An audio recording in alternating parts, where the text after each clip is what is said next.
Auzubillahiminash-shaytanir-rajim, Bismillahir-rahmanir-rahim, Assalamualaikum, Jiayanu, Pekhair Agale, Ni Hao, Chunashume, Washmale, Ohio Gonzaimas, Guten Morgen, Hola, Bonjour, Privyet, Kaifa Hal, Hale Shuma Chatore, Ahlan Masalan, Marhaba, Buna, Mucho, Gracias, Swabi, Balli Kare Aya, Hosh ke Alden and Ayo Sayo, Huyamora, Chivato, Chihajot, Kalimera, Khairuttan. What's up, everybody? Welcome to everybody who's tuned into PTV Sports and are watching the pre-match analysis on Game On Hai. Mujhe kehte hain Shehzad Hasan Khan. And I hope and pray that everybody out there is doing wonderfully well and that you're ready to kickstart your transmission while watching your transmission today, ladies and gentlemen. First up, I believe that it's of utmost importance. It's an obligation on me that I introduce to you my wonderful co-host, who happens to be one of the most prominent anchor persons over here in the country. Not just that, she's been playing under-19 cricket. Not just that, well, she was at the opening ceremony for the Asia Cup as well, and she's been representing PSL on digital. Ladies and gentlemen, she happens to be Miss Roha Nadeem. Hello, Roha. What's up? Assalamu alaikum. Walaikum assalam. Good morning, Shehzad. Good morning to everyone who's joining us on PTV Sports. Thank you for that lovely introduction और thank you for taking my suggestion as well. एक और word आज शहजाद ने अपने intro में add किया है, अगर आपने notice किया होगा ज़रूर बताइएगा. What's up? Anyway, आज है match number 24 of the ICC Men's Cricket World Cup 2023. Shahzad आज हम जा रहे हैं दिल्ली वापस. And today it's going to be Australia versus Netherlands. तो ये एक बहुत exciting contest होने वाला है because अगर आप ऑस्ट्रेलिया को देखें they haven't really been playing like Australia. जिस तरह की domination और danger हम उनसे expect करते हैं, at least in those first 4 games they haven't really been up to the mark. लेकिन on the other hand, Netherlands have been surprising us and they have been doing so not just in this World Cup but previously as well. तो आज उम्मीद ये है कि इन दोनों teams में जिस तरह हम हर मैच में ये कहते हैं कि एक क्लोज मुकाबला हो. But anyway, Shehzad, I think that's just wishful thinking on our part. Why don't you go ahead and introduce हमारे panel? So before we introduce, let's establish a little more. So in 2003 and 7, I guess that both the teams came together in the World Cup games as well. Australia was undefeated. They didn't really give them any space. मज़ेदार बात ये कि Scott Edwards जो Netherlands के कप्तान हैं, वो Victoria के लिए मेरा ख्याल है सेकंड 11 में भी खेले हैं. ऑस्ट्रेलियन निजाद ही हैं, वो भी ऑस्ट्रेलियन सिटीजन है. लेकिन जैसा वैंडी मर्वे साउथ अफ्रीका के अगेंस्ट खेलते हैं, वैसे शायद स्कॉट एडवर्ड्स का जज्बा शायद ना हो, हम ये अज्यूम कर सकते हैं. But on the other hand, ladies and gentleman, without any further do, introducing our worthy guest over here inside the studios. First up, जो आज सबसे पहले हमें नेदरलैंड्स की क्रिकेट की हिस्ट्री के बारे में बताएंगे ख़वातीन और हज़रात. Former test cricketer himself, he happens to be mister Bajid Khan. अस्सलाम वालेकुम बाजिद भाई, हाउ आर यू? वालेकुम सलाम. Thank you so much for joining us. Wonderful to have you. How you बीके? All good. आज कुछ शेड लाइटिंग नहीं ठीक, शेड आपके कोट का कुछ डिफरेंट नजर आ रहा है. जी मेरा शेड डिफरेंट है सर. अच्छा, हमेशा से रहा है. Thank you so much for joining us. Wonderful to have you over here alongside him. Ladies and gentlemen, we're very lucky that we've been joined by Mr. Perfectionist, who happens to be former skipper for Pakistan cricket team. He's one of those gentlemen, whenever he speaks, he makes sure that he's going to only utter the truth, nothing other than that. He is Mr. Mohammad Hafiz. Assalamu alaikum, Hafiz bhai, how are you? Walaikum assalam. Thank you so much for joining us. Wonderful to have you. Thank you. Last but not the least, ladies and gentlemen, हमारे लिए बड़ी खुश नसीबी की बात है कि हमारे से ये शख्सियत मौजूद है. मैं डाटा, स्टैटिस्टिक्स और एनालिसिस के हवाले से ज़रूर बात करता रहता हूँ, लेकिन बाजिद भाई और बाकी पूरी टीम को बूटियां देने वाले भी यही होते हैं. साबिक कप्तान Pakistan cricket team, wicket keeper बैठे ये है मिस्टर राशिद लतीफ. अस्सलाम वालेकुम राशिद भाई. हम आपके लिए बूटी निकाल रहा था. अभी निकाली? हाँ, एक शेर था वो आपको मिस कर गया कि जिसके ऊपर तीर लग रहे हो ना, समझो के वो ठीक है. समझो कि वो ठीक है. थैंक यू सर, बड़ा अच्छा आगाज दिया आपने. मेरा ख्याल है बाजिद भाई आपसे ही आगाज करते हैं, क्योंकि आज आप हिस्टोरिकल पर्सपेक्टिव भी देंगे नेदरलैंड्स की क्रिकेट और क्रिकेट टीम के हवाले से, तो यहीं से आगाज करते हैं. आज बहुत बता रहा हूँ, नेदरलैंड पे काटा मारूंगा मैं. अच्छा, आज बहुत डीप गया हूँ मैं. कल रिसर्च कर रहा था, लोगों से बात, लेकिन वो जब आग एक दफ़ा चले जाए बात, लोग ये करते हैं कि यार ये छोटी टीमें प्रोग्रेस क्यों नहीं करती, ये छोटी टीमें इनको वर्ल्ड कप, काफ़ी लोगों का ये भी होता है कि वर्ल्ड कप में ही नहीं होना चाहिए, मैचेस ख़राब करते हैं. लेकिन इनकी अगर आप हिस्ट्री देखें, जिस प्रोसेस से ये जाते हैं वो इतना आसान नहीं है. नेदरलैंड्स 2017 में जीती है, जो 8 टीमों का हुआ world cricket league championship. Rashid भाई भी, अफगानिस्तान भी उसके थ्रू भी आया, तो वो उनको ओडीआई स्टेटस जो 2014 में वो उनसे निकल गया था, वो वापस मिला. सही. अब क्या होता है कि जो वर्ल्ड सुपर लीग जो ओडीआईज की शुरू की थी आईसीसी, जो अब ख़त्म हो गई है, अब उसका नुकसान सबसे ज़्यादा इस टीम को है. उसमें इनको मिलते हैं $1.2 मिलियन इनके लिए ये बहुत बड़ी बात है, क्योंकि जो ऑल मेंबर्स है, मतलब जो फुल मेंबर्स हैं, उनको एक एनुअल फी मिलती है, इनको नहीं मिलती। ठीक है। तो इनके लिए ये बहुत बड़ी बात है। दूसरी जो बड़ी बात है, उसमें उनको 24 ODI मैचेस गारंटीड थे। तो वो जो एक्सपीरियंस जो उन्होंने, उसमें एक मैच में इंग्लैंड के खिलाफ ये खेले और इंग्लैंड ने मेरे ख्याल 500 कर दिया इनको, लेकिन उससे उनसे इंग्लैंड के प्लेयर्स से बात की, एक्सपीरियंस गेन किया, उनसे पूछा कैसे खेलते हो। तो इनके लिए ये बहुत बड़ी बात थी कि मैचेस गारंटीड है। अब आपको पता है अगले वर्ल्ड कप तक, T20 वर्ल्ड कप तक इनके कितने मैचेस गारंटीड है T20 के इस वर्ल्ड कप के बाद? अंदाजन 3, सिर्फ पाकिस्तान की सीरीज है, उसके अलावा कोई नहीं है। तो आप फिर प्रोग्रेस रुक गया ना। फिर ये खेलते हैं, वो खेलते हैं 24 मैच, उसके बाद वो ये वाहिद एसोसिएट मेंबर है, बाकी सारे फुल मेंबर, 12 फुल मेंबर्स, ये 13 टीम है भाई, ये उसमें ज़्यादा परफॉर्म नहीं करते, लेकिन 24 मैच का इनको एक्सपीरियंस हो जाता है। फिर जाते हैं ये क्वालिफायर्स में। क्वालिफायर्स में एक ये मैच जीते हैं वेस्ट इंडीज़ से, जो सुपर ओवर वाला, जिसमें 30 रन होता है, हफीज़ कहते हैं वो 2 दफ़ा मैच। फिर ये मैच जीते हैं स्कॉटलैंड से। स्कॉटलैंड के मैच में इनको आखिरी 10 ओवर में 100 रन चाहिए होता है, जो मैच बार बार आता है, बैस डिलीडा ने 100 किया, 5 आउट किया, वो मैच वो जिताता है और ये फिर क्वालिफाई करते हैं वर्ल्ड कप के लिए। सही। अब उसमें भी इनके 7 प्लेयर नहीं है, काउंटी खेल रहे। वो क्यों? क्योंकि इनके नेदरलैंड्स में रह के क्रिकेट खेलना प्रोफेशनल, आप चूल्हा नहीं चला सकते जी। तो वो काउंटी क्रिकेट खेल रहे हैं, वो सेकंड 11 से खेल रहे हैं। क्योंकि इनके पास सिर्फ 3 प्लेयर ऐसे हैं, 3 पार्शल सेंट्रल कॉन्ट्रैक्ट्स इनको मिलते हैं, 3 सिर्फ, वो भी पार्शल। तो आप देखें कितना मुश्किल काम है। अब मुश्किल तो है। जुलाई 9 को वो ख़त्म होता है, उसके बाद से इनके प्लेयर्स अगर तो काउंटी खेल रहे हैं तो ठीक है, वरना जैसे मैक्स और डाउड है, वो लिस्ट ए का मैच भी नहीं खेला हुआ, वर्ल्ड कप में आया जुलाई 9 के बाद, वर्ल्ड कप में लिस्ट ए का मैच नहीं खेला। अब नेदरलैंड्स की हम बात करते हैं, हिस्ट्री देखें उसमें, ये 19th सेंचुरी में ये इनके क्रिकेट हो रही है, 19th सेंचुरी में। अभी इनके पास 6,500 प्लेयर्स हैं, रजिस्टर्ड प्लेयर्स जो खेल रहे हैं। राइट। और अभी भी इतना मसला है क्योंकि पैसे नहीं है। 5 वर्ल्ड कप खेल चुके हैं। अब जो मज़े की बात है, कर अगर आपने साकिब का पोस्ट मैच अगर वो प्रेस कॉन्फ्रेंस सुनी है, तो साकिब ने मेंशन कर दिया, जो हम किसी को नहीं पता था, कि जो टॉप 8 टीम्स हैं वो चैंपियंस ट्रॉफी के लिए डायरेक्ट क्वालिफाई करेंगी। तो अब ये कॉन्टेक्स्ट ये है कि इनको टॉप 8 में आना है। तो ये नहीं है कि अब ये मैच आ रहे हैं, इनको टॉप 8 में आना है, इनके लिए बहुत ज़रूरी है, क्योंकि और कोई एवेन्यू नहीं है। बिल्कुल।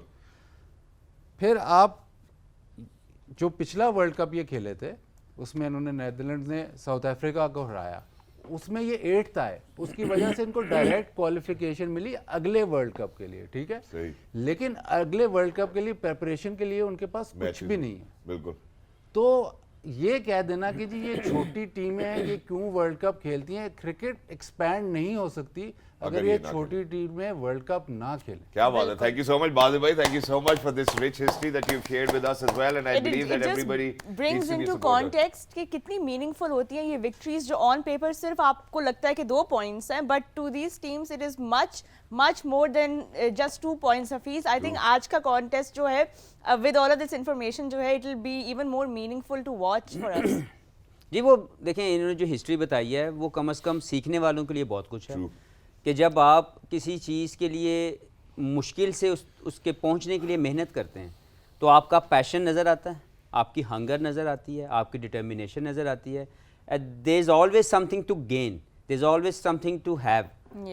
और जहाँ पे चीज़ें आसानी से मिलती हैं, वहाँ पे चीज़ें ग्रांटेड ले ली जाती हैं।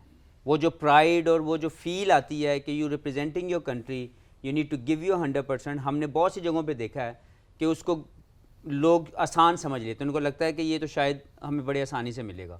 तो मेरा ख्याल है ये जो जर्नी है, ये हमें बता रही है कि why Netherland is trying their level best in each and every game.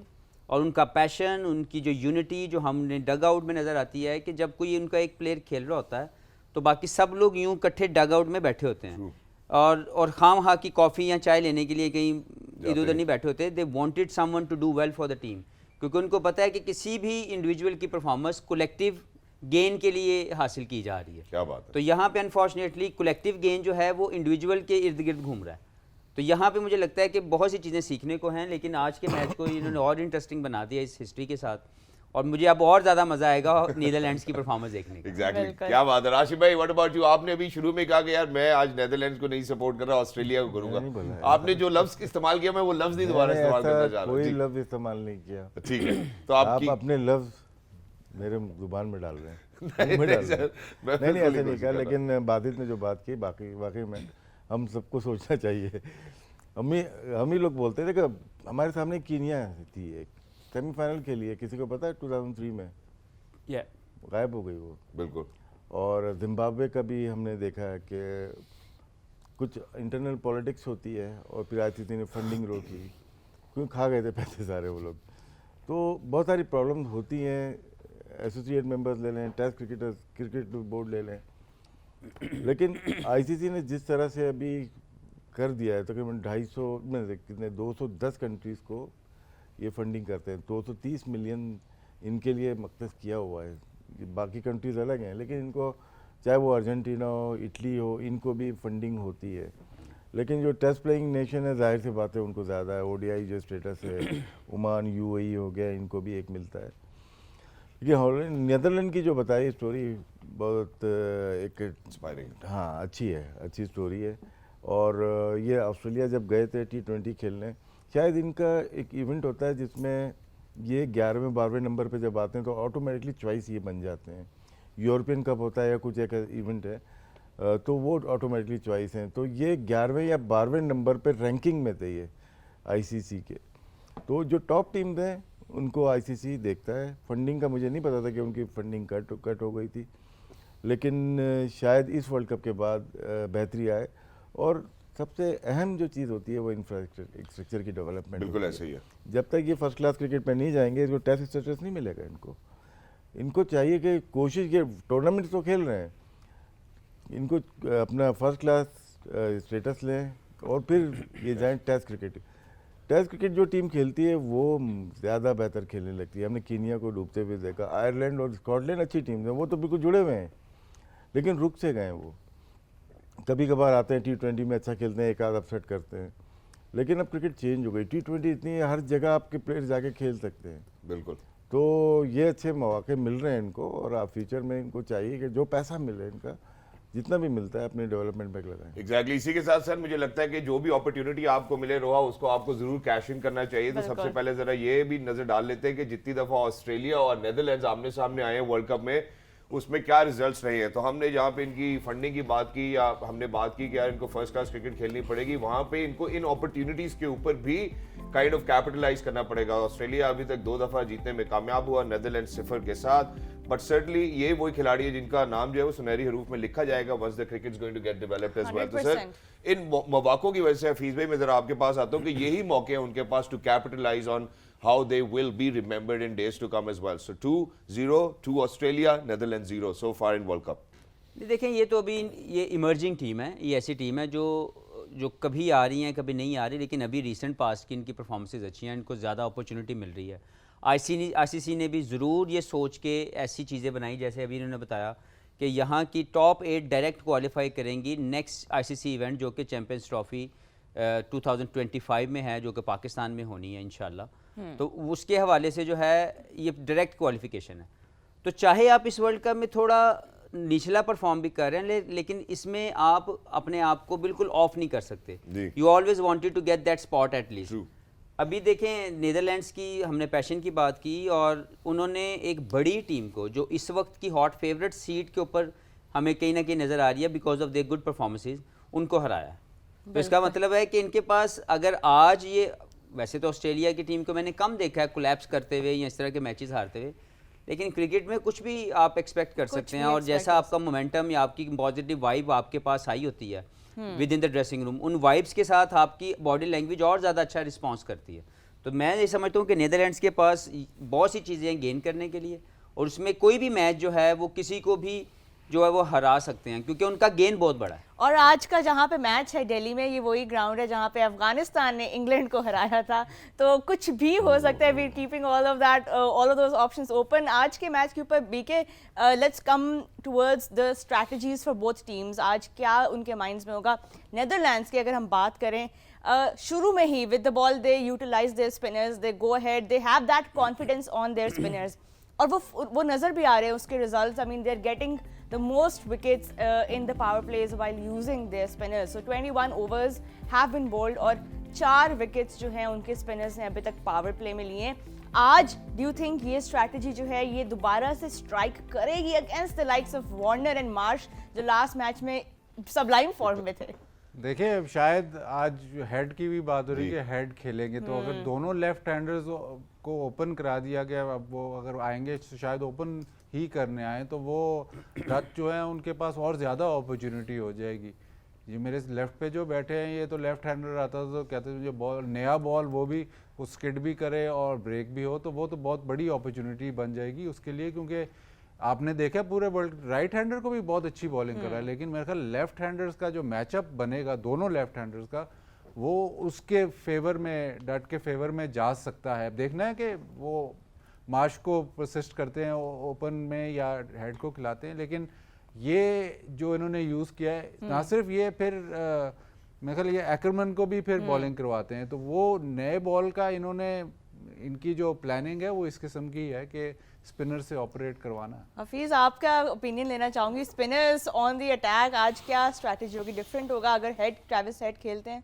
मुझे लगता है कि कॉन्फिडेंट लगे मुझे आर्यन दत्त बॉलिंग करते हुए किसी भी ऑपोजिशनल बैट्समैन को, और उनके अंदर वो जो बहादुरी होनी चाहिए, वो जो ब्रेवरी आपकी रिक्वायर्ड होती है as a spinner to bowl with the new ball, वो उनके अंदर मौजूद है. उनकी हाइट अच्छी है, बाउंस अच्छा ले रहे हैं और राइट एरिया में हिट करते हैं तो स्पिनर के लिए इतना ही बहुत है. आपके हमने पास ये काफी बात की है राइट एरियाज की, खास तौर पे पाकिस्तान के मैच में. तो आई थिंक ये नेदरलैंड्स जिस तरह यूटिलाइज कर रहे हैं अपने right areas, that is what is giving them results. नहीं, क्योंकि मैंने देखा जब आर्यन को तो मुझे लगा कि इनको मैं देख मैं एक्साइटेड था कि देखूं न्यू बॉल ऑपरेट कर रहे हैं, क्योंकि कहीं ना कहीं अपनी फील भी आती है कि यार I used to do that.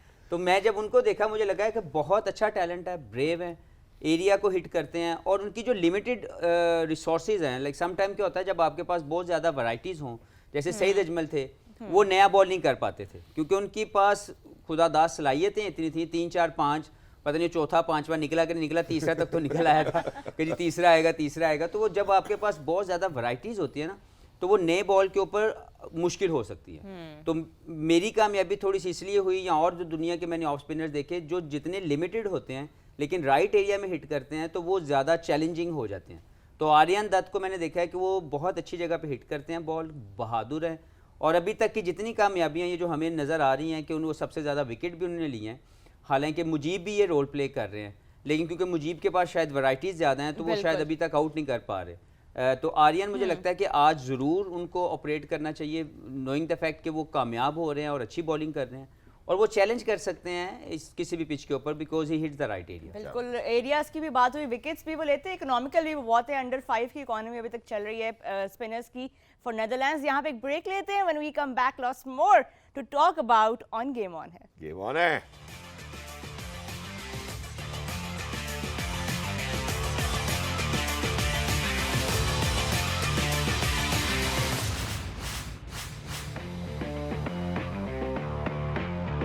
Thank you so much everybody for staying tuned. और जितने लोगों ने अभी ट्यून इन किए into PTV Sports, ladies and gentlemen, you watching the pre-match analysis on Game On है. आज महीने की 25 तारीख है और वर्ल्ड कप में 24वां मैच है और जो मैच है हम जिसके बारे में आज बात करें it's going to be in between Australia and Netherlands in Delhi.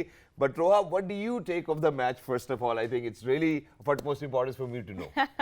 I think Shehzad is going to be an exciting match, but I will be rooting for Netherlands because जितनी हमने हिस्टोरिकल कॉन्टेक्स्ट में अभी बात की है Netherlands की, ये victory और कोई भी विक्ट्री जो है इस स्टेज की वर्ल्ड कप में नेदरलैंड्स के लिए, it is much more than just the 2 points. It signifies the importance of their plan after the world cup. क्योंकि जैसे अभी बीके ने भी बोला कि उनको वो टॉप 8 में रहना है. They can not be in the bottom 2 because then that means कि वो चैम्पियंस ट्रॉफी के लिए क्वालिफाई कर सकेंगे ऑटोमेटिकली. तो आई थिंक नेदरलैंड्स के लिए ये सिर्फ 2 points नहीं है और सिर्फ सेमीफाइनल क्वालिफिकेशन नहीं है. Exactly, which is why, ladies and gentlemen, at this point of time, we're just going to head out towards a short and sweet break. Once you will come back, we will see why Netherlands can seriously win this affair. Game on.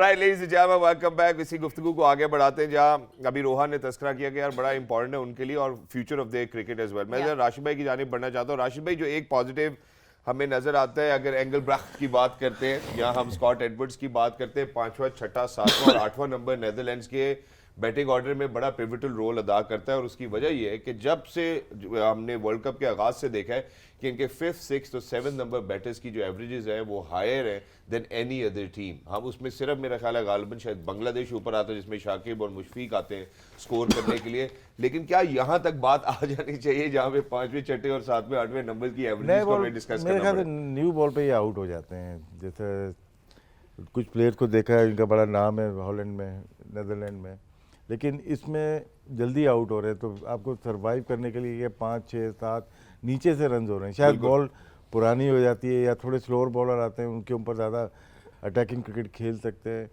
तो ये reason हो सकती है कि new ball में इनको problem हो रहा है, जिसकी वजह से ज़्यादा रन नहीं है। रन बन रहे हैं, ऐसा नहीं है 1, 2, 3, 4 जो है कि वो ज़्यादा रन नहीं बना रहे। नीचे जिस तरह से आपने देखा 5, 6, 7, 8 भी है इनके पास, हमारे पास तो 8 भी नहीं है। नेदरलैंड नंबर 2 पोजीशन पे, बांग्लादेश। देखिए वो टीम है जो ऊपर से जल्दी आउट हो रहे हैं जी, ऊपर से जिनके 1, 2, 3, 4 आउट हो जाते हैं, उसके बाद सर्वाइव कर रहे हैं। और साउथ अफ्रीका ऊपर से भी अच्छा परफॉर्म कर रही है और नीचे से भी अच्छा परफॉर्म कर रही है। उनका 8वां नंबर एक ही मैच में आया था शायद, बाकी तो मिलर से नीचे बारी नहीं आती।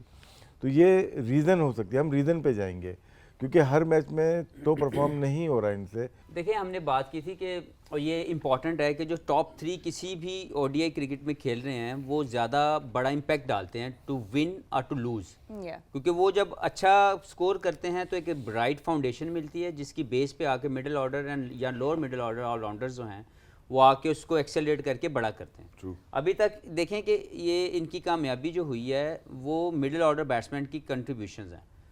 लेकिन टॉप ऑर्डर पे अभी मुझे लगता है कि वाकई में इनकी जो कमी नज़र आ रही है वो टॉप 3 है कि वो अभी तक बड़ी रन्स नहीं कर रहे। और बड़ा इंपॉर्टेंट है कि अगर बड़ा स्कोर करे कोई भी टॉप ऑर्डर, ऑस्ट्रेलिया ने जो कामयाबी हासिल की उनके टॉप ऑर्डर ने जब परफॉर्म किया तो हुई। इनके एक जो कामयाबी आई है वो मिडिल ऑर्डर की वजह से आई है। तो चैलेंज ये है कि अभी तक दोनों टीमों के पास मैचअप बड़ा अच्छा हुआ है। इनका मिडिल ऑर्डर बहुत अच्छा खेल रहा है उनका टॉप ऑर्डर और उनका टॉप ऑर्डर, और उनके टॉप ऑर्डर के अभी जो 2 सबसे बड़े लाइक जिनके ऊपर वो बैंक कर रहे थे इन द कंडीशंस कि वो यहाँ पे आके करेंगे, वो अभी तक इम्पैक्ट नहीं डाल रहे हैं। I am talking about Smith, I am talking about Labuschagne. ये दोनों प्लेयर खेल तो रहे हैं लेकिन ये इम्पैक्ट नहीं डाल रहे। इस टूर्नामेंट में अभी तक उनका कोई ऐसा वैल्यूएबल किस्म की कंट्रीब्यूशन नहीं है जिसको हम फील कर सकें या हम देख सकें। अगर ये दोनों खेलते हैं, ट्रेविस हेड आते हैं, डू यू थिंक ये किसको रिप्लेस मुझे लगता है अगर ट्रेविस आते हैं तो लबुशेन या स्मिथ में से कोई एक तो ज़रूर मिस आउट होगा। आपकी नज़र में कौन होना चाहिए? टॉस कर लें क्योंकि दोनों की परफॉर्मेंस एक ही जैसी है, कोई समझ तो आ ज़्यादा फर्क नहीं पड़ता, नहीं आएगा। लेकिन मैं ये समझता हूँ कि देखें मॉडर्न डे क्रिकेट का जो हम अक्सर बात करते हैं उसका जो सबसे बड़ा रोल कंपोजिशन बनाने में सोचा जाता है या समझा जाता है वो ये है कि आपका इम्पैक्ट क्या है, आपने खेल के किस स्टेज पे आके क्या कंट्रीब्यूशन दी है जिससे गेम आपके पलड़े में भारी होगी। अगर वो नहीं है ना तो वो ऐसी सॉफ्ट ड्रिंक है जिसके अंदर से फिज नहीं है। तो आप चाहे 70 करें चाहे 100 करें, अगर उसका इम्पैक्ट ही नहीं डल रहा या आपके 2 या 3 आउट करने का कोई फ़ायदा ही नहीं, फ़ायदा इन दैट वे कि वो राइट टाइम पे नहीं लिया जा रहा। तो इसी तरह आपकी जो परफॉर्मेंस है अगर वो इम्पैक्टफुल नहीं है तो आपके खेलने का भी जो मज़ा है या आपकी जो कंट्रीब्यूशन है उसको रेट नहीं किया जाए। एग्जैक्टली। अब जहां पे हमने उनके टॉप ऑर्डर की बात की और नेदरलैंड्स के लोअर ऑर्डर की बात की, वहां पे शायद हो सकता है नेदरलैंड्स के लिए एक और पॉजिटिव ये हो कि ऑस्ट्रेलियन जो पेसर्स है पहले पावर प्ले में 3 मैचेस में विकेटलेस गए। मैं जरा बाजिद भाई की जाने भी बढ़ना चाहता हूँ। बाजिद भाई, अब हम यहाँ पे अगर उनके टॉप ऑर्डर की बात करते हैं, जब ट्रेविस हेड की इंक्लूजन की, लबुशेन का सवाल हो गया, स्मिथ का हो सकता है स्मिथ का नंबर भी नीचे है, लेकिन जिस तरह से उन्होंने पाकिस्तान के अगेंस्ट पार्टनरशिप बिल्ड की थी, you know from 50 to 100, 100 to 50, 150, मेरे ख्याल that was phenomenal. Do you think just because Travis Head is there, you know, he feels that he's more comfortable, that you know he should come into the squad? अब हम David Warner और Marsh की अगर बात करते हैं तो 8.2 overs के अंदर फ्रॉम 1 to 50 आप रन रेट्स के ऊपर भी नजर डालते हैं। 6.10, सो 51 to 100, 12.20 का रन रेट, आप फिर 6.67, सो ऑब्वियसली स्पिनर्स पेसर्स यहाँ पे जरूर वेरी कर रहे होंगे, बट यू थिंक कि इस इतनी तगड़ी पार्टनरशिप के बाद किसी और की इंक्लूजन बनती है कि चूंकि अब आप पहुंच गए तो आपको खिलाना बनता है? नहीं, क्योंकि आप पहुंच नहीं गए, उसको उन्होंने साथ रखा हुआ है, बिल्कुल। उसका हाथ टूटा हुआ है, उसको साथ रखा हुआ है, तो ऑस्ट्रेलिया बैंक कर रहा है उसकी वापसी का, उसकी वजह से इन्होंने एक प्लेयर कम रखा हुआ है स्क्वाड में। ठीक है, पहले 4 मैच जो ये नहीं खेले या जितने भी मैच नहीं खेले वो अनफिट थे, वो खेल नहीं सकते थे, लेकिन सही। उनको सात स्क्वाड में नेम हुए हैं, उनकी वजह से हम जो स्पिनर की बात करें, स्पिनर नहीं आया, शायद वो ये वजह भी हो सकती है ठीक है, कि वो उन्होंने स्क्वाड में कैरी किया। ये आपने एक इनिंग्स बताई है, पार्टनरशिप बिल्कुल। बताई है, बिल्कुल हम मानते हैं बहुत मैच विनिंग पार्टनरशिप थी, मगर ट्रेविस हेड पिछले 8 से 12 महीने नंबर 1 इनका ओडीआई का प्लेयर रहा है, तो उस पर वो बैंक करें कि वो वापस आएगा और हमारी टीम में डायरेक्टली फिट इन होगा, और डायरेक्टली फिट इन होगा ओपन ही। ठीक है, कल मार्च से भी ये सवाल हुआ, मार्च ने कहा कि मुझे कोई नंबर 3 पे मैं बहुत कंफर्टेबल हूँ खेलना, ठीक तो है। वो मार्च नंबर 3 अगर ट्रेविस हेड आता है तो ये उसी पॉलिसी में, मेरे ख्याल उसी पॉलिसी पे जाएंगे कि उसको ओपन कराएं और मार्च को नंबर 3। जो इशू आ रहा है वो है स्मिथ का। स्मिथ को मेरा ख्याल लबुशेन को ये नहीं खिलाएंगे, स्मिथ को खिलाएंगे, लेकिन राशिद भाई इस पे रोशनी डाल सकते हैं। स्मिथ हफीज़ भी बहुत स्मिथ के साथ खेला है, स्मिथ कभी एलबीडब्ल्यू नहीं होता, स्मिथ को जो बीच में बॉल आता है वो बल्ले पे ही लगती है, और जो उसकी स्ट्रेंथ है कि जब बॉल बीच में आती है या वो रन बनता है या चौका लगता है। एक एंड प्रोटेक्ट अब आके लेटर हाफ है इसका करियर का, शायद कोई रिफ्लेक्स या कोई इशू हो, जी, लेकिन को पिछले 4-5 महीने से ये एलबीडब्ल्यू हो रहा है, जो कि इसकी स्ट्रेंथ है, जो कि बॉलर्स ने पहले शुरू में कोशिश की कि बीच में बॉल करें और इसको आउट करें, वो नहीं होता था, फिर बॉलर्स कहेंगे नहीं इसको ऑफ स्टंप से बाहर ही करो। अब बॉलर्स वापस बीच में आ गए क्योंकि ये एलबीडब्ल्यू हो रहा है, ये काउंटी जब ये खेला है तब से शुरू हुआ है काम, तो शायद या रिफ्लेक्सेस, जाहिर है अब इतनी क्रिकेट खेली है, या वो थोड़ा सा डाउनहिल जा रहा है, लेकिन इशू है, बहुत बड़ा इशू है, क्योंकि वो बहुत इनकी बैटिंग ऑर्डर में स्मिथ का चलना बहुत ज़रूरी है। अब आप लबुशेन को बात करते हैं, बाहर करते हैं, तो स्मिथ ही वो प्लेयर है जो मतलब एक ग्लू है, जो कि उसके आगे पीछे पावर हिटर्स हैं, लेकिन वो एंड प्रोटेक्ट करेंगे। हाँ टीम चलाएगा। बट इस पे मेरे ख्याल राशिद भाई मैं का पूछना चाहता हूँ, राशिद भाई, स्मिथ, लबुशेन, देखें इनको डीपर खेलने के लिए प्लेयर चाहिए जो कि लबुशेन और स्मिथ लेके जाएंगे, 35 ओवर तक अगर लेके जाएं, कम रन बनाएं। इनके पास जो है मैक्सवेल हैं साथ में, स्टोइनिस में भी ना हो, इंग्लिश 2 ऐसे हो गए, और लास्ट 5 ओवर में मिचेल स्टार्क और कमिंस भी हिटिंग कर सकते हैं। शायद इनके जो यहाँ की कंडीशन के लिहाज से स्टोइनिस को मिस करना चाहिए, ये मेरी अपनी ऑब्जर्वेशन है। मैं और हेड आते हैं क्योंकि मिचेल मार्श भी बॉल कर सकते हैं, मैक्सवेल भी बॉल कर सकते हैं, हेड भी बॉल कर सकते हैं, तो इनके ओवर 10 ओवर करवाने इनसे मिलवा के, तो वो शायद आराम से कर लेंगे। स्टोइनिस से अगर सिर्फ हिटिंग लगवानी है या बॉल करवानी है, शायद मेरी टीम में फिट इन नहीं हो रहे वो, ठीक है, क्योंकि मार्च ऑलरेडी रन भी कर रहे हैं, और जहाँ यहाँ पे स्पिनर की ज़रूरत है तो हेड यहाँ पे मौजूद है, तो इसमें तो और इनकी ज़रूरत इस वजह से पड़ी है कि 30 अगर ऊपर से आउट हो जाए, 30 ओवर तक झटका लगा के 125-30 तक ले जाएं, उसके बाद ये टीम ऐसी है कि 250 पे भी मैच जीत सकती है। यही यहाँ पे ही हम अगर 3 से 7 के जो इनके प्लेयर्स हैं, क्योंकि आप अभी बात कर ही रहे हैं उनकी परफॉर्मेंसेस की, अभी तक इस टूर्नामेंट में लोएस्ट एवरेज है इन प्लेयर्स की ऑस्ट्रेलिया के लिए। 2 बुरे मैच हारे हुए हैं तो ये आप बड़ी देखिए टीम से। आपकी स्क्रीन पर अभी आ रहे हैं जी, जी। स्टैट्स 20 की एवरेज के साथ। इवन इफ वी थिंक कि वार्नर और मार्श ने जिस तरह का स्टार्ट इनको दिया लास्ट मैच में, शायद हर मैच में वो फाउंडेशन और वो प्लेटफॉर्म उनको नहीं मिलेगा। जी ये वो टीम है जो बहुत बुरा खेल रही है, लेकिन ये स्टैट्स आपको चेंज होते हुए नजर आएंगे आगे आखिरी जाके। 2 मैचेस में। ये बिल्कुल। सबसे डेंजरस जो टीम है ना, बहुत सारी टीम की बात होती है हम राइट ऑफ नहीं कर सकते, लेकिन ये टीम है जिसको हम कहीं पे भी कहीं पे राइट ऑफ नहीं कर सकते। लेकिन जब 2 मैचेस हार गए थे उस वक्त भी हमें पता था कि ये टीम, और आज के मैच जीतने के बाद 6 पॉइंट्स इनके शायद हो जाएंगे, तो उसके बाद अगर नजर जीतते आएगा हैं। इनको कि ये क्वालिफाई कर सकते हैं। रोहा, आपका इंटरेस्टिंग सवाल है, मैं इसका जवाब इस तरह देना चाहता हूँ कि देखें, स्कोर करने का प्रोसेस और आउट होने के प्रोसेस को जज करना चाहिए। आप कैसे आउट हो रहे हैं और कैसे स्कोर कर रहे हैं, इनकी जो बैटिंग का फेलियर नज़र आ रहा है वो इररिस्पॉन्सिबिलिटी नज़र आ रही है। अभी तक मैक्सवेल आप जब international leagues around the world खेलते हैं ना, तो आप एक अपने जोन में रह के, इंजॉयबल जोन में रह के खेल लेते हैं, but there is a big difference to represent your country and playing for the franchise cricket. True. Franchise cricket आपका फ्लेयर, आपकी चीज़ों के, आपके फेलियर को ज़्यादा देर तक भी एक्सेप्ट कर देता है, लेकिन जो कंट्री रिप्रेजेंटेशन एंड प्राइड है और जो फैंस की एक्सपेक्टेशन होती है आपके साथ, वो आपको इस तरह के इररिस्पॉन्सिबल क्रिकेट खेलने के ऊपर आपको बर्दाश्त नहीं करता। अभी तक मैंने देखा है कि मैक्सवेल सिर्फ अपने बॉलिंग के कंट्रीब्यूशन की वजह से ज़रूर इम्पैक्ट डाल रहे हैं या यूटिलाइज हो रहे हैं, लेकिन जिस तरह से वो क्रिकेट खेल रहे हैं एज ए बैट्समैन, वो मैं समझता हूँ कि इनफ नहीं है। इनफ क्या, वो किसी समझ में नहीं आ रहा मुझे कि वो कैसे उनको एज ए बैट्समैन कंसिडर किया जा रहा है। Yes, he is a wonderful player, लेकिन वो जो एक सेंस ऑफ रिस्पॉन्सिबिलिटी किसी बैट्समैन में आनी चाहिए, वो मुझे मैक्सवेल में भी नज़र नहीं आ रही, और इवन स्टोइनिस भी उस जोन में आके क्रिकेट खेल रहे हैं। तो मुझे ये लग रहा है कि एक फाइन लाइन ड्रॉ होनी चाहिए जहाँ पे फ्रेंचाइज क्रिकेट के रिप्रेजेंटेशन के बाद, क्योंकि अच्छा एक और चीज़ मैं बताऊँ, जब मुख्तलिफ फ्रेंचाइज हीरो आपको नज़र आएंगे ना, वो अपनी फ्रेंचाइज की तरफ से बहुत पेन लेंगे, स्कोर करके बड़ा दिल के ऊपर हाथ लगाते नज़र आएंगे, क्योंकि वहाँ पे एक डिफरेंट गेन है उनके।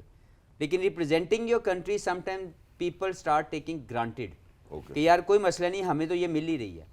तो मुझे लगता है कि यहाँ पे एक बहुत ज़्यादा स्ट्रॉन्ग किस्म की लाइन ड्रॉ करनी है मुख्तलिफ क्रिकेट बोर्ड्स ने, कि अगर आपकी प्रायोरिटी लाइक कोई भी जो नेशनल रिप्रेजेंटेशन अगर वो नहीं है और वो प्राइड और वो रिस्पॉन्सिबिलिटी नज़र ना आए, तो आपको उन लोगों को ज़रूर चांस देना चाहिए जो इस प्राइड को लेने के लिए इंतज़ार कर रहे हैं। बहुत, that's a very fair point. और यहाँ पे मैक्सवेल की बात हो रही थी, अभी तक उनकी कॉन्ट्रीब्यूशंस जो हैं, we are yet to see that fiery innings from him in this world cup. यहाँ पे एक ब्रेक लेते हैं। When we come back we will talk about Australia's bowling, खास तौर पे उनका स्पिन अटैक। कहीं मत जाइएगा, गेम ऑन है।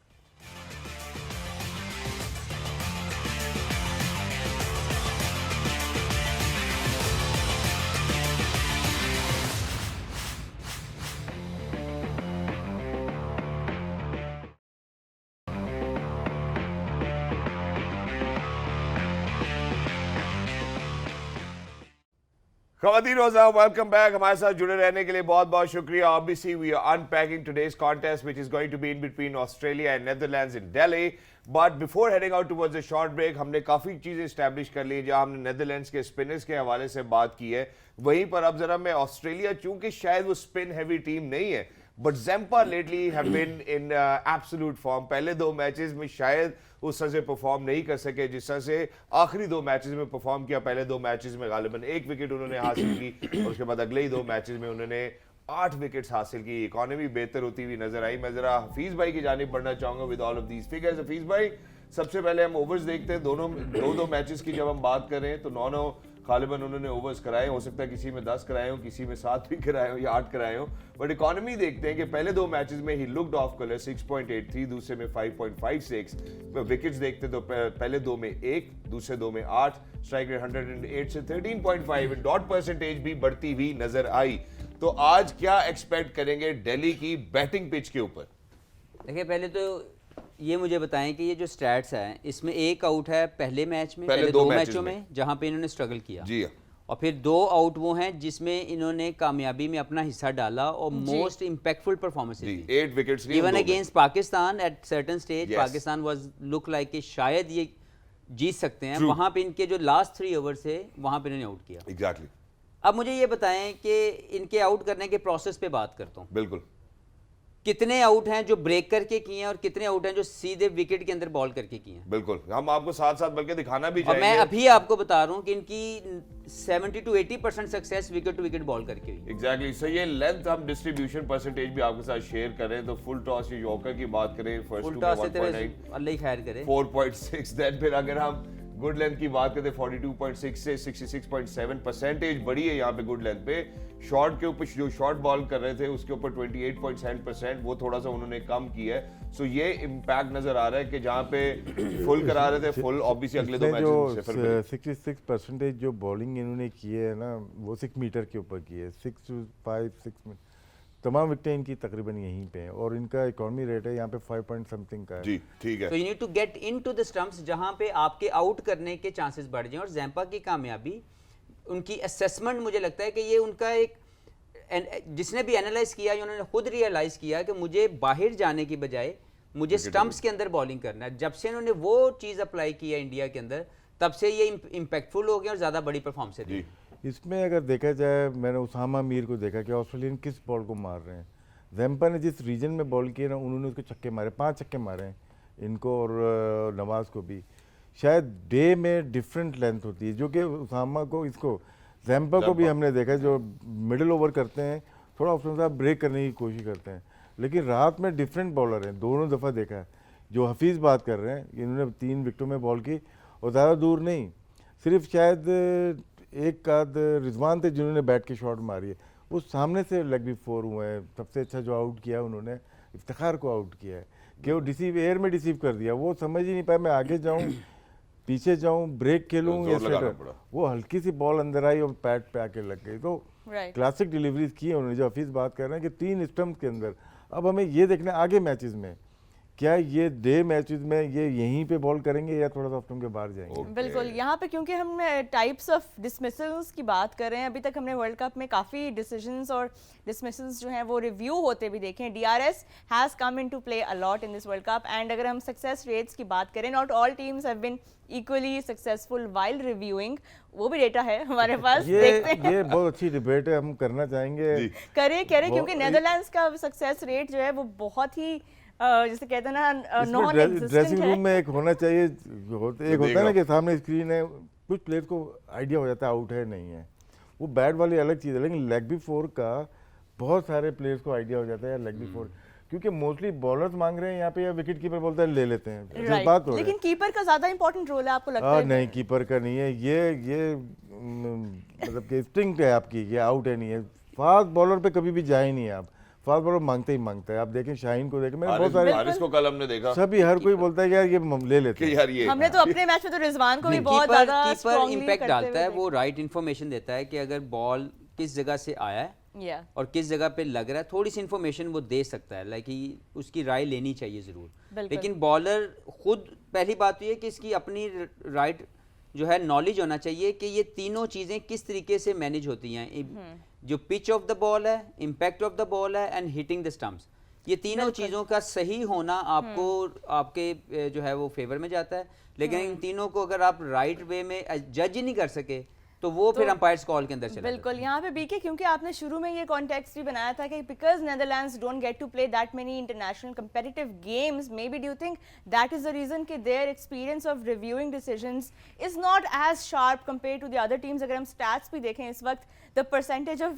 Review decisions that have been in Netherlands' favors is, well, you can take a look for yourself. Dhoni याद है आज, Dhoni. It is 0% there right at the bottom. क्या वजह है बीके के 8 में से अभी तक एक भी डिसीजन करेक्टली रिव्यू नहीं किया नेदरलैंड्स ने? देखें, इसमें जो टेक्निकल एस्पेक्ट तो आपने पूछ लिया, कीपर, बॉलर, ये वो सारा पूछ लिया। जो सबसे बड़ा एस्पेक्ट है रिव्यू में वो है इमोशनल एस्पेक्ट। चांस ले इमोशन को आपने सेपरेट करना है उस वक्त में, इन दैट मोमेंट। इमोशन को जो सेपरेट नहीं करेगा वो उसका रिव्यू गलत ही होगा। शाहीन शाह अफरीदी का हमने पहला रिव्यू देखा, वो इमोशन से रिव्यू लिया क्योंकि डेस्परेट था। रिजवान ने जो बाद में रिव्यू लिया, जो कि वो कह रहे थे कि ये कौन सा रिव्यू है, वो भी सिचुएशन ऑफ द गेम ये थी कि भाई चाहिए विकेट, इमोशन ओवरराइड कर गया। मतलब अभी तक वर्ल्ड कप में सबसे इमोशनली स्टेबल जो टीम है वो बांग्लादेश है, क्योंकि उनके अभी तक सबसे बेहतरीन, शायद उनका बॉल पैड पे लग ही नहीं रहा तो उन्होंने 3 में से उनको छक्का ही लग रहा है तो वो रिव्यू इमोशन जो लेके आ रहा है वो है अंपायर। अंपायर का क्या रोल है? आप बहुत करीब से देखा हुआ है, आपने तो बॉलिंग की हुई, हम दूर होते हैं अंपायर से, तो अंपायर का क्या इमोशन होती है? आपने उस दिन ये बात की थी, लेकिन पाकिस्तान वाले मैच में इब्राहिम जादरान का भी हुआ, एम्पायर ने आउट दे दिया, तो आपने कहा कि शायद वो रिव्यू बचा, लेकिन पाकिस्तान का रिव्यू फिर वो तो फिर पाकिस्तान का रिव्यू बचा रहा है। इंडिया होता है ऐसा, तो वो भी मतलब ये नहीं कह सकते कि जी एम्पायर ये उसको डाउट करना या उसकी, वो भी अंडर प्रेशर होता है। ये एम्पायर्स बहुत अंडर प्रेशर होते हैं। अगर आप एम्पायर से बात करें तो वो अपनी जो रिव्यू है एंड ऑफ द गेम कि हमारे ओवरटर्न कितने हैं वो उसको देखते हैं जी। तो उसमें तो उनको मुसीबत पड़ी होती है। शायद वो ये करते हैं कि जी अब इतना क्लोज है, मुझे लग रहा है कि आउट है, मैं आउट दूं और ये ओवरटर्न हो जाए तो उनके दिमाग में वो एक चीज़ और फिर है, अंपायर्स कॉल का क्या एक चीज़ मतलब? और है, जैसे हफीज़ अगर बॉल कर रहे हैं लेफ्ट हैंडर को, बॉल लगी और मुझे लगा डाउटफुल है और मैं उसको आउट दे दूँ, वो क्लिप होके जा रही, वो तो आउट हो गया ना। बेनिफिट ऑफ इसमें एम्पायर की जो नंबरिंग होती है इस पर डिपेंड करनी चाहिए कि कौन सी क्लिप करके गई है जिसने उसने आउट दिया है जो कि डाउटफुल था। असल में जो इम्पॉर्टेंट पार्ट है ना डीआरएस का, ये एक ऐसा पेनफुल इनोवेशन हुआ है जो क्रिकेटर्स के लिए भी बहुत ज़्यादा इसका फ़ायदा भी हुआ है और इसके नुकसानात भी बहुत हैं। और ये जो अंपायर्स कॉल की इंट्रोडक्शन हुई है डीआरएस में, वो सबसे ज़्यादा पेनफुल इसलिए होती है कि वहाँ पे अंपायर डिसीजन को बैक किया जाता है। सही। उसके जो नेचुरल इंस्टिंक्ट हैं टू जज एनीथिंग, वो बैक किए जाते हैं बाय द टेक्नोलॉजी। यहाँ पे कंफ्यूजन ये क्रिएट होती है कि similar clipping the ball, like अगर वो किसी भी जगह पे हिट कर रहा है, हल्का सा लाइट सा उसको टच कर रहा है, तो वो अंपायर्स कॉल के जुमरे में आ जाता है। मैं ये मानता हूँ, मेरी ये समझ कहती है कि हिटिंग द बॉल, लाइक अगर वो स्टंप्स को हिट कर रहा है, that should have been out. क्योंकि हमने क्रिकेट में हमेशा, आप बेसिक्स पे चले जाएं, जब जब बॉल स्टंप्स को हिट करेगा बेल्स ऑफ होंगी और श्योरली बंदा आउट होगा। आउट जी। होता है। ये कैसे हो सकता है कि उसको अंपायर्स कॉल की वजह से एक ही मैच के अंदर एक प्लेयर को clipping the bails, clipping the side of the off stump और लेग स्टंप, वो अंपायर्स कॉल की फेवर मिल जाए, बिल्कुल। और उसी तरह की दूसरी टीम खेल रही हो और उसको उनको ना उसके मिले। डिसएडवांटेज मिल जाए। That's a good debate to have, I think, यहाँ ये बड़ी स्ट्रांग डिबेट है जिसके ऊपर आईसीसी को सोचना पड़ेगा कि hitting the stump umpire's call से निकाल दिया जाए। बीके कुछ क्योंकि add जहां करना पे चाह हिट रहे हैं? हो रहा है बॉल स्टंप को, that has to be out. True, मेरा So, पॉइंट। इसमें जो अंपायर्स कॉल वाली बात है, सारों का अपना ओपिनियन, सब कहते हैं कि ये विकेटों में लग रहा है तो आउट है।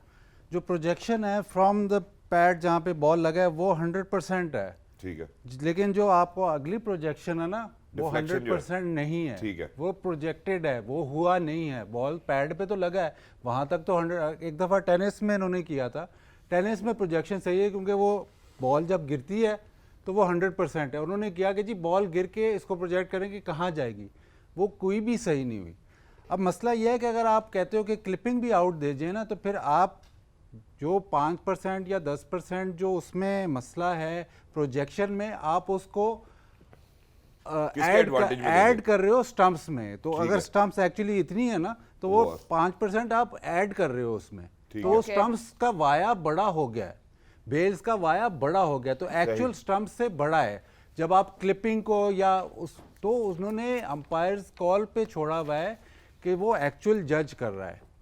सो अगर आप सारे अंपायर्स कॉल को या जो मतलब जो क्लिपिंग को आउट देना शुरू कर दो, तो दैट एक्चुअली मींस के जो एक्चुअल स्टंप है उसको आपने बड़ा होगा। वाइडन कर दिया है, क्योंकि आपने मार्जिन ऑफ एरर जो है वो उसमें कंज्यूम कर दिया। इसमें Exactly. एक काउंटर बनता है कि कभी कभार ऐसा होता है कि मिडिल स्टंप पे बॉल लग रही है, बेल्स के नीचे लग रही है, उस पर अंपायर आउट नहीं दे रहा। अगर ये अंपायर्स को पता है तो वो तो 100% श्योर होना चाहिए आउट है, बिल्कुल। उसमें आउट किए तो डाउट क्रिएट हो जाते हैं।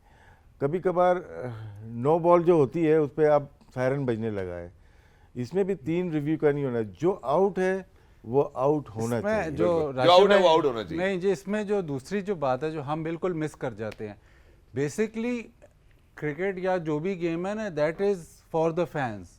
जो टीवी पे देख रहा है ना उसको कुछ मिलना चाहिए। कि हुआ क्या है? तो हाँ, लेकिन ये जो आप कह रहे हो ना कि वो परफेक्ट होना चाहिए, अगर हम वो फर्ज करें ये प्रोजेक्शन ना आई होती तो फिर परफेक्ट रहता ना, प्रोजेक्शन नहीं है, पता ही नहीं लगता किसी लेकिन ये ब्रॉडकास्ट के वैल्यू फैंस के लिए वैल्यू एडिड, या आप या मैं या कोई भी देखता है प्रोजेक्शन तो उस तरफ बिल्कुल, smile होता है, engagement भी होती है। engagement होती है। Plus hearing that conversation- yes, ये जो मतलब अगर आप बिल्कुल उस तरफ जाएं तो राशिद भाई की बात बिल्कुल बजा है, लेकिन इसमें और बहुत ज्यादा मतलब एलिमेंट्स इश्तिहार भी मिलता है बीच जी। में एक ना, बिल्कुल आउट। बिल्कुल।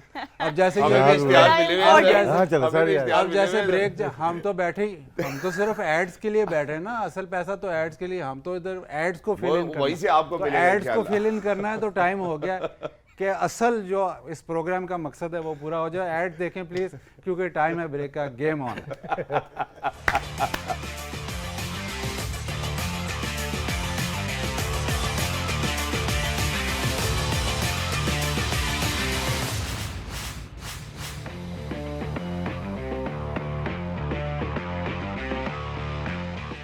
Ji, welcome back to Game On है. We're building up to Australia versus Netherlands in Delhi. अभी हम ब्रेक से पहले काफ़ी डिटेल में दोनों टीम्स के बारे में बात की, क्या बैलेंस बन रहा है, क्या स्ट्रेंग्स हैं. ऑफ कोर्स हमने ऑस्ट्रेलिया की रीसेंट जो फॉर्म थी अगेंस्ट पाकिस्तान उसके बारे में भी बात की, खासतौर पे टॉप ऑर्डर, और फिर ऑफ कोर्स फ्लिप साइड पे नेदरलैंड्स उनके ऑलराउंडर्स पे, अपने मिडिल ऑर्डर पे बहुत ज़्यादा रिलाई कर रहे हैं. बट देखते हैं आज की कंडीशंस दिल्ली में किस टीम को फेवर करेंगी. Right, ladies and gentlemen, we welcome you back after the pitch report. And whenever, alhamdulillah, Waqar bhai is on the pitch report, it's usually a philosophical one. You know, you said that right too. But moving on to Rashid bhai, मेरे सबसे ज़्यादा pitches इन्होंने देखे. Rashid bhai ना change होगी, कोई फर्क नहीं पड़ता. क्या होगा क्या इस pitch में? विकी का ये था कि जब बैंक का भी कैप्टन था या पाकिस्तान टीम का, कभी भी रीड नहीं कर पाया है पिच को, तो पिच रिपोर्ट कर रहा है अभी.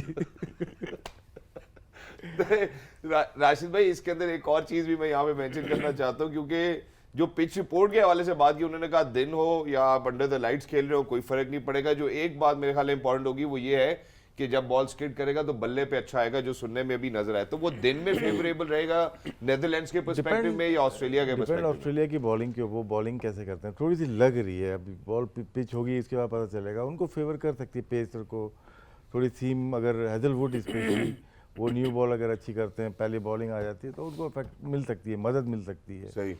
दो बराबर की टीम खेलेंगी तो वो उसमें डिफरेंट पिच का बिहेवियर होगा, कि माइंड सेट चेंज हो जाता है आपका. यहाँ पे ये नहीं है कि उनको हेल्प नहीं मिलेगी, उनके स्पिनर पेसर को अगर जगह पे बॉल करेंगे, लेकिन बिहेवियर सेम रहेगा जो पिछले मैचेस में शायद रहा है. सही. वो टूटेगी नहीं. अलग अलग पिचेज हैं इसमें, दिखाया है, दूसरी पिच भी दिखाया, तो इतना फर्क पड़ेगा नहीं पिचेस में. एग्जैक्टली. हम इस पे मजीद बात करेंगे. जरा एक शॉर्ट एंड स्वीट ब्रेक की जानिब बढ़ना चाहते हैं. जब वापस आएंगे तो हफीज भाई की जानिब बढ़ेंगे इंशाल्लाह.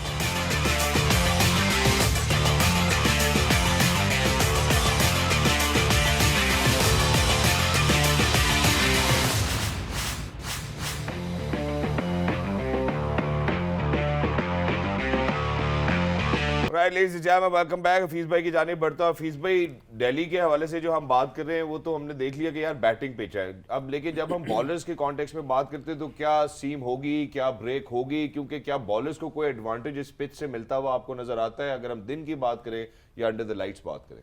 देखें, दोनों के जब कलर दिखाए गए तो जो पहला मैच था वो थोड़ा डार्कर टोन थी और ये वाला थोड़ा ड्रायर टोन है.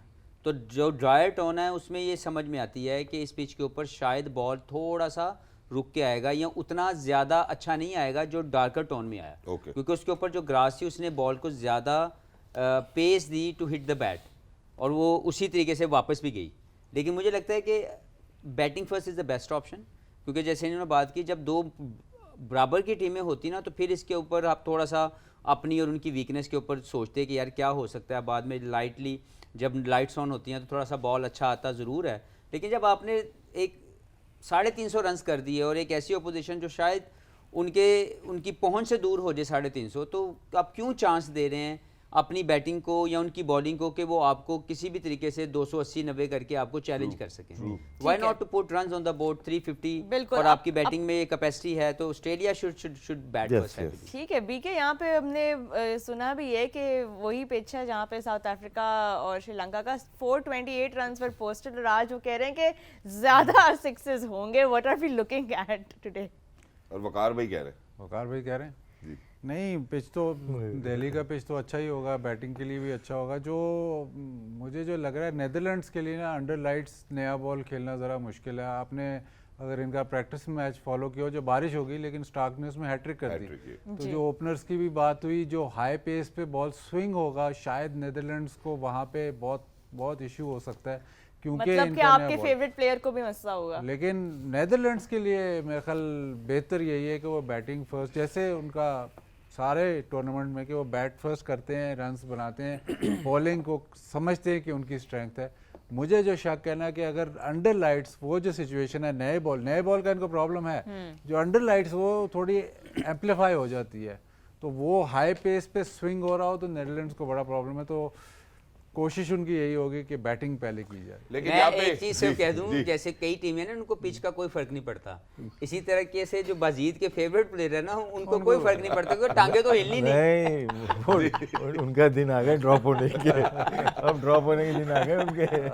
जी, मैं बाजिब भाई जो अभी आपने बात की है थोड़ा सा शायद उसमें मैं ये समझता हूँ कि मैं उसकी तरफ इंक्लाइंड भी होता हूँ। उसकी वजह ये है कि बस यही हमने चाहता अभी था जो मैं, 3 मैचेस बस की आपका ही वोट चाहिए, अगर बाकी आप उनके इजाजत तो दे तो मैं पूरी कोशिश करता हूँ कि अपने मेहमानों को जितनी इज्जत दे सकूँ देता हूँ। लेकिन जब हमने ऑस्ट्रेलिया के तस्करे से हमने जिक्र किया था वहाँ हमने ये बात मेंशन की थी कि 3 मैचेस में पहले पावर प्ले में इनके बॉलर्स विकेट्स नहीं ले सके थे। तो जहां हम बेशक विक्रमजीत की बात कर रहे हैं बाकी सब क्योंकि आपके फेवरेट प्लेयर हैं, आपको लगता है कि आसानी हो सकती है if that's the kind of performance जो हमें ऑस्ट्रेलिया से रेपिटेटिवली नजर आई है इस वर्ल्ड कप में?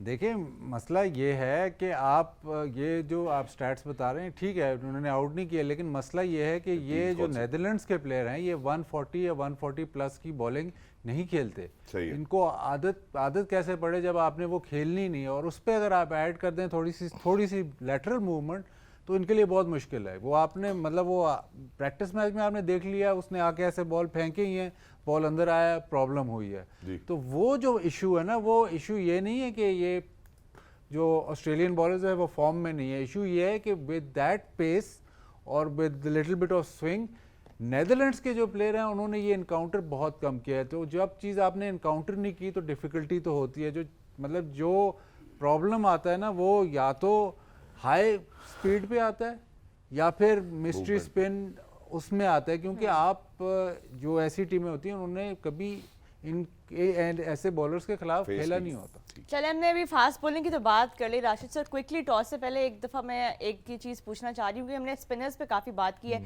आज क्या रोल होगा जैम्पा का और फिर on the flip side Aryan Dutt का? आर्यन दत्त जैम्पा को देखते आए हैं, वर्ल्ड क्लास बॉलर है। आर्यन दत्त का टेस्ट है आज, क्योंकि मैं समझता हूँ कि इसकी लाइन डिफरेंट है। जैसे ऑफ स्पिनर बॉल करता है, जैसे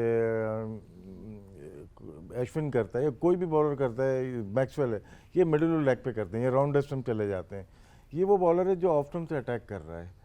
अगर बॉल सीधी भी रहती है तो प्रॉब्लम है, ब्रेक होती है तो प्रॉब्लम, मार ज़रूर लगती है, लेकिन अपने हाइट का एडवांटेज होता है। हफीज़ इसको मज़ीद आगे लेके जा सकते हैं, क्योंकि ये खुद ज़्यादातर राउंड द विकेट करते इधर से भी थे, लेकिन मिडिल और लेग पे ये रिस्क को यूज़ करके एयर में कोशिश करते हैं कि ड्राइव खिलाएं, वहीं से सीधी रहे। लेफ्ट हैंडर के लिए दूसरा डिफरेंट है, ये राउंड स्टंप आके पुश करते थे कि बॉल मिडिल स्टंप पे फिनिश करे जाके। ठीक है जी हफीज भाई। जी बिल्कुल, आई थिंक मैंने पहले बात की कि आर्यन दत्त जो है अभी तक बड़े कॉन्फिडेंट बॉलर नज़र आए हैं और न्यू बॉल ऑपरेट करते हुए वो डरे नहीं हैं जी।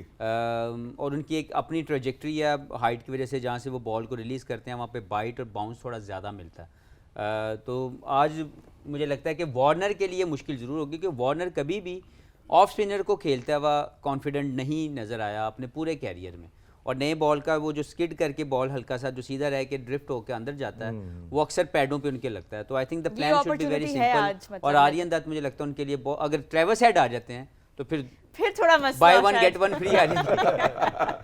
I think that's the kind of an affair that we were talking about over here, top order में जिस चेंज की हमने बात की और फिर नए बॉल के साथ जो हम आर्यन दत्त के हवाले से बात करें, I think toss will Roha eventually play a very crucial role for Netherlands in particular. I think Australia को शायद इतना कोई ऐड करना चाह रहा है?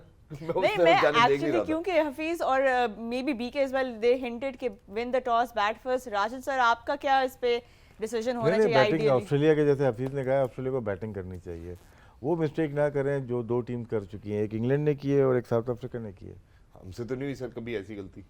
नहीं हमसे नहीं हुई है, तो मेरा ख्याल और गलतियां बहुत हैं। हमारा मैच नहीं आज ना जी। the news from Delhi is that Australia have won the toss and they're batting first. जैसे कि हमारे experts भी बात कर रहे थे, that should have been the decision, the wiser decision today. But Hafeez Australia एक चेंज के साथ आज आए हैं, नेदरलैंड सेम टीम ऑस्ट्रेलिया के लिए आज ग्रीन जो हैं कैमरन ग्रीन वो खेलेंगे and Stoinis will be sitting out, थोड़ा उनको निगल फील हुआ है। क्या कहते हैं ये कॉम्बिनेशन जो है इस मैच के लिए, how will that unsettle a team like Netherlands? ये अनसेटल्ड तो नहीं, लेकिन उनके लिए शायद क्योंकि उन्होंने बताया स्टोइनिस की थोड़ी निगल्स की इशू है, और कैमरन ग्रीन मुझे लगता है इंडिया में ज़्यादा बेहतर परफॉर्मेंस दे सकते हैं, क्योंकि उन्होंने जब लास्ट ओवर किया था इंडिया का तो उन्होंने यहाँ पे बड़ी अच्छी परफॉर्मेंसेस भी दी थी।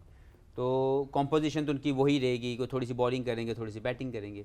लेकिन मुझे एक चीज़ समझ में नहीं आई कि जो लो रैंक टीम है, और नेदरलैंड्स की बिल्कुल मुझे इस बात की समझ नहीं आई कि वो ऑस्ट्रेलिया जैसी टीम को ट्वाइस चैलेंज करना चाहती है। उन्होंने अपने इंटरव्यू में बोला टॉस हारने के बाद कि हम बॉलिंग ही करना चाहते थे। ठीक है, इसका मतलब है कि आप अपने दोनों स्किल से चैलेंज करना चाहते हैं कि टॉप रैंक टीम को जो आप पहले उनकी बैटिंग को अपनी बॉलिंग के साथ चैलेंज करेंगे और फिर जो भी वो रन्स बोर्ड पे लगाएंगे आपके अंदर वो कैपेसिटी है कि वो चेज डाउन कर लें।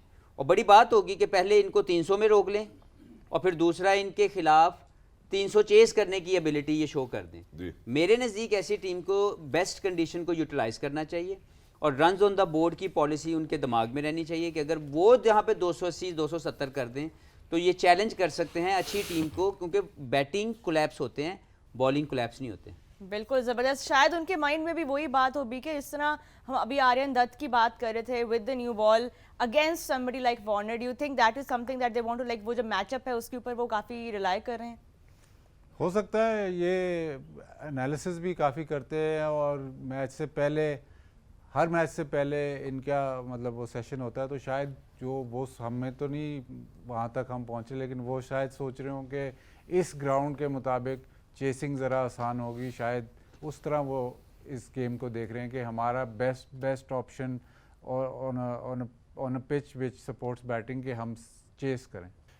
पिच रिपोर्ट भी देखी, अब टॉस भी हो चुका है, हमने एक चेंज की भी बात की। वहाँ उन्होंने कहा कि यार यूजुअली मेरे लिए जो जिम्मेदारी की बात है कि मैं अपनी लेंथ को एडजस्ट करूँ और उसी एरिया के ऊपर मैंने काम किया। तो तीनों पे प्लीज़ हम आपका कमेंट सुनना चाहते हैं। नहीं, ये तो काम करने की ज़रूरत ही नहीं है, बिल्ट इन है इनके अंदर लेंथ।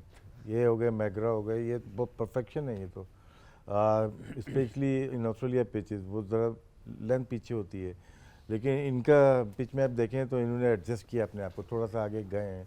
और 60% जो डिलीवरीज हैं इनकी 6 to 8 मीटर के अंदर, और शुरू में विकेट नहीं लिए इन्होंने पावर प्ले में, बाद में ज़रूर विकेट लिए हैं इन्होंने। चलें अभी हम प्लेयर्स के फॉर्म पे भी बात करेंगे, कॉम्बिनेशंस के बारे में भी बात करेंगे और दिल्ली के खानों के बारे में भी बात करेंगे। वो सारी इन्फॉर्मेशन अभी हमारे पास रेडी है, but for now Shahzad will take us through the playing 11। जी, जैसा कि बड़ा मशहूर एक मेरा ख्याल है मुहावरा कहा जाता है कि दिल वालों की दिल्ली होती है, वहाँ पे दोनों जो हमारे आज की जो टीम है वो सामने मौजूद है। तो इसलिए बाज़ी भाई आज कोई कमेंटेटर्स या ब्रॉडकास्टर कर्स नहीं है, तो आज मेरा ख्याल है गेम के ऊपर रिलाई करेंगे। But moving on towards the playing 11 ladies and gentlemen, first up obviously we're taking a good look at Australia with one change. David Warner, Marsh and Smith in the top order. Towards the middle order, there's Labuschagne, Inglis, Maxwell and Green. That's one change that we've talked about. And then towards the end, ladies and gentlemen, the lower order, there's Cummins, Stark, Zampa and Hazelwood. Moving on towards the Dutch side, where in Netherlands, ladies and gentlemen, without a change once again, probably might not have that bench strength which they wanted to rely on, max it out. Obviously, Basil Bai's favorite player, Vikramjit Singh and Colin Eckermann. Then towards the middle order, we do have Basti Lida, Nida Manaru and Edwards and Engelbrecht. Then towards the end, lower order, Logan Van Beek, Van der Merwe. Well, that's something everybody will be eyeing out on, because Van der Merwe can change the game certainly for Netherlands today. Then obviously Dutt and Van Beeken. Well, that's it for the playing 11, ladies and gentlemen. Towards the end, obviously, it's totally on both the teams how they play. Right, thank you Shahzad. यहाँ पे हमने playing 11 भी देख ली, combinations भी देख ली है, strengths भी देख ली, वीकनेसेस भी देख ली। बीके यू नो मैं आपसे क्या पूछने वाली हूँ, क्या मेन्यू है आज दिल्ली में? दिल्ली में मेन्यू अच्छा है। दिल्ली में जो मशहूर एक रेस्टोरेंट है उसका नाम है करीम्स। Okay. वहाँ पे हमारे टाइप का खाना मिलता है। वहाँ पे जो उसकी सबसे मशहूर डिश है वो है मटन बर्रा। मटन बर्रा ये है कि जैसे हमारे ये मटन चॉप्स होते हैं ना जी, वो बनाते हैं तंदूर में, उस पर मसाला लगा के ना तंदूर में। फिर आपके लिए ख़ास एक है उधर नथू स्वीट्स। नथू की जो भी चाट खाएं, छोले भटूरे खाएं, आउटस्टैंडिंग छोले भटूरे उनके खासे मशहूर हैं। लेकिन जो चीज़ सबसे ज़्यादा जो डिफरेंट है और जो मतलब सबसे ज़्यादा मुझे डिफरेंट लगी वहाँ जाके, वो है गोलगप्पे। अच्छा। हमारे यहाँ पे गोलगप्पे बनते हैं आटे के जी, उनके गोलगप्पे होते हैं सूजी के। तो वो जो सूजी का होता है ना, वो गोलगप्पा थोड़ा सा सख्त सा होता है, तो उसमें जो फिलिंग है ना वो बाहर नहीं गिरती, वो टूटती नहीं। क्या बात है। और वो जो खटास डालते हैं वो भी मेरा ख्याल है कहीं से लीकेज नहीं होता होगा। हफीज की शक्ल जो इस वक्त, यार मैं तो डिटेल सुन के मुंह में पानी आ रहा है कि गोलगप्पे के अंदर से जो चने चीजें डालते हैं वो भी नीचे ना गिरे। कितना कंट्रोल और कितना इसकी आई थिंक यूनिवर्स का जो बैलेंस है ना वो आई थिंक रिस्टोर हो जाएगा जिस दिन वो टूटेगी नहीं शेल गोलगप्पे। हम समझे थे कुतुब मीनार की बात होगी, जामा मस्जिद की बात होगी, हाय हाय चांदनी चौक की बात होगी, मटन पसंद ये Too तो sweet. खाने पे ये आएगा। मटन पसंद करते हुमायूं का हैं सर। मकबरा। सोचे तो सही, हुमायूं का मकबरा, सर सोचे तो सही कि गोल गप्पा हल्का सा लेकर उसका थोड़े से चने प्याज जो भी है, फिर उसके बाद थोड़ी सी हरी चटनी, साथ दही, और उसके बाद थोड़ी सी और अगर खटास, वो- और फिर जब वो मुंह में जाएगा, oh my God. I think हमें थोड़ा सा हम डी ट्रैक हो रहे हैं, जैसे कि आप देख सकते हैं हम डी ट्रैक हो रहे हैं, for good reason. But coming back to questions का जो सिलसिला है, अब आपकी तरफ हम आएंगे। यहाँ पे टाइम हो गया J. Question of the day का। आज का सवाल शहजाद, क्या है आज का सवाल? आज है जी, who will take most number of wickets in today's match? Mitchell Starc. That is the question and the phone number is on your screens. Call करें, बताएं आज के बॉलर्स की पिक में से कौन होगा. Will it be Adam Zampa again from Australia? Will it be a fast bowler, one of their quicks? Shahzad, I think you've already said your answer, लेकिन हेल्प जरूर करें आप. हाँ, हेल्प हम लेना चाहते हैं बिल्कुल जी सर। आप हमारे जितने भी मॉजेस व्यूअर्स हैं उनकी एड के लिए जरा जंप इन करें, बताइए कि आज सबसे ज्यादा विकेट्स कौन हासिल करे। रेट की तो हमें जरूरत है। यार मुश्किल सवाल है जी। Cummins. Cummins, Cummins. Pat Cummins, okay. Pat Cummins. Rashid भाई पैट कमिंस का नाम ले चुके हैं जी जी। हफीज. जैम्पा कमिंस, जैम्पा की फॉर्म पे इस वक्त जो है काफी हफीज भाई, बात कर रहे हैं. जैम्पा जी. जी, बाजी भाई, वैन मीकरन। वैन मीकरन, आए, ओके जी। रोहा, what about you? I think अब जो रह गए हैं, मैं आर्यन दत्त का नाम लेना चाहूंगी. I think he could be key as well with the new ball. Shahzad, यार, आप ये हम अपना भी मदद- बताएं. ये हम मदद कर रहे हैं या हम कंफ्यूज कर रहे हैं? मुझे तो ये नहीं समझ आ रहा। सारे It's तो good to मुख्तलिफ give them नाम ले रहे हैं, वो options. कंफ्यूज हो रहे हैं। हम आपके ऊपर छोड़ रहे हैं, अपनी कैलकुलेशंस करें. Take out your thinking hats and give us your best predictions and you will get a chance to win. What? Shahzad, it's Well, we do Ruler have a- by J. Yes. Shahzad का favorite fragrance है, and we will announce the winners after the match. तो यहाँ पे we are giving you our question and match के ऊपर वापस बात करते हैं. आई थिंक सवाल तो हमने पूछ लिया आपस में, क्योंकि आपके साथ हमेशा रोज हमारा जो फेवरेट सेगमेंट होता है, अगर आप लोग हमारा जी। शो रोज देखते हैं तो ये होता है कि खाली एक सवाल आपसे नहीं करते, शहजाद हर किसी से प्रेडिक्शंस भी लेते. तो आज पहली इनिंग्स का क्या टोटल होगा ये जी भी सर। पूछ लें. सर, वो क्या टोटल है जो नेदरलैंड्स चेस कर सकता है, ये कर लेते हैं। चेस कर सकता है जी। और वो ना बना पाए। नहीं, जो नहीं, नेदरलैंड्स बना पाए। नहीं, कितने में ये रिस्ट्रिक्ट तो कर सवाल ही दें नहीं वो हुआ ना। नहीं नहीं, यही तो कि कहाँ तक रिस्ट्रिक्ट करें ऑस्ट्रेलिया को जो वो चेज कर पाए। देखो आप भी टाइम जाया कर रहे हो, मैं भी कर रहा हूँ। ये वाला सवाल तो ऐसे ही है। अच्छा चले, ऑस्ट्रेलिया का आज टोटल क्या देखते हैं आप? एग्जैक्ट बताऊँ या थोड़ा एक Exactly, और नंबर ऊपर exactly. नीचे बता दें सर, ऐसे ना लोग बाहर ही आ जाए। 331 That's exact. 331, ओके सर ऐसे जी।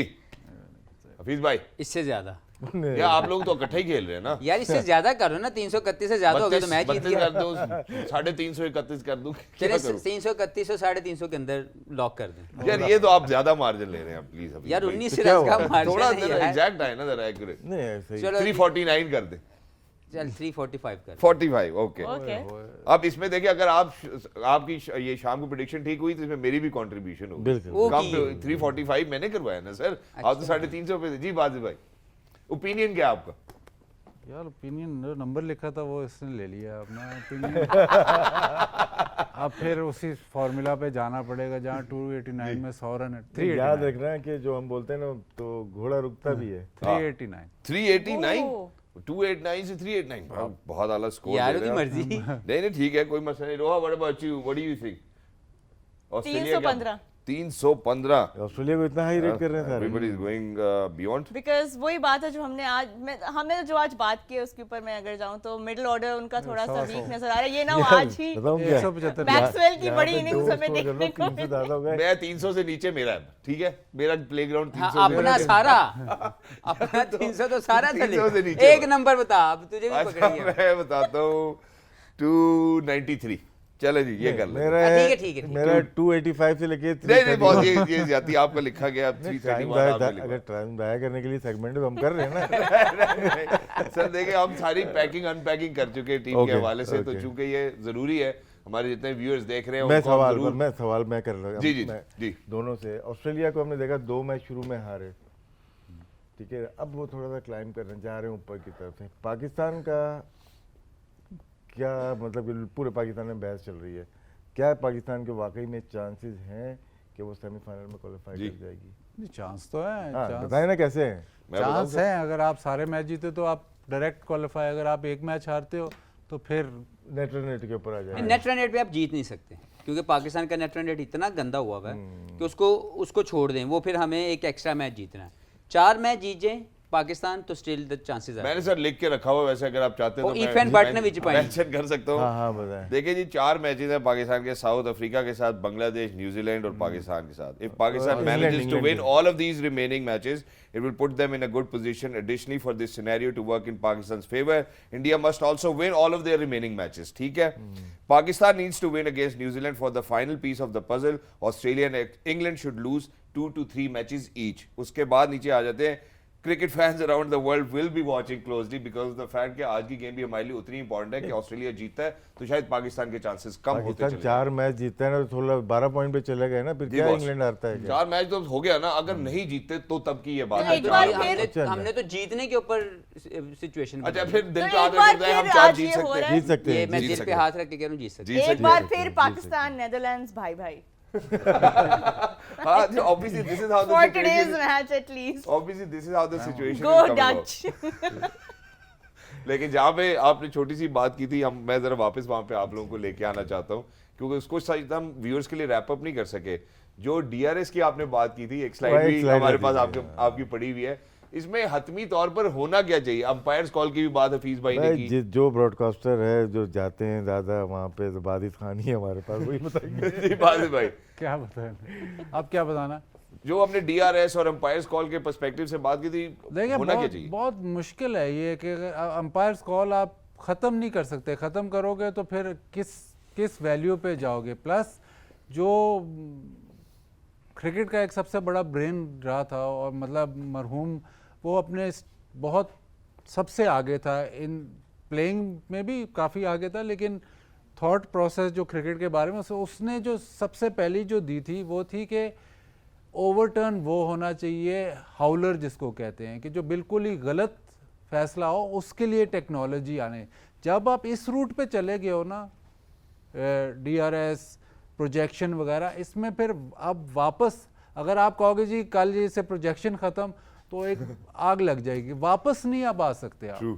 अगर वो आप सिर्फ हाउलर के लिए रखते ना कि जी बड़ा इनसाइड एज हो गया, एम्पायर ने आउट दे दिया, वो ओवरटर्न फिर रहता। ठीक है। बट अगर आप इधर Margin तक of चले doubt के गए, ऊपर अगर हाँ आप इधर जाएंगे तक तो- चले गए, मार्टिन क्रो ने कहा था कि हाउलर पे रखो, जब आप इधर चले गए ना, अब इससे वापसी नहीं, इससे ज्यादा हो सकता है, इससे कम नहीं कर सकते। नहीं, मैं उसी गलत बात को पूछना चाह रहा हूँ कि hitting the stump is out और चलो नॉट यहाँ आउट, पे ये अब- बता दें मुझे, आप बता दें, आप बताएं। Out है, आपने out है, out है, सबसे सर। आपने सबसे कम क्रिकेट खेली हुई जी। Hitting the stump is out. बिल्कुल आउट है जी, आउट है, लेकिन आउट है तो फिर वो Out- नॉट आउट कैसे हो सकता है? वक्त हो गया यहाँ ज्यादा, पे I वापस think आएंगे तो हमारा बात भी करेंगे। आउट होने का टाइम आया है, but gentlemen, रात में, thank you रात so में much. आएगा। It's time अब गल to होएगी take you बड़ी all दूर तक। to Delhi for the action. Game on.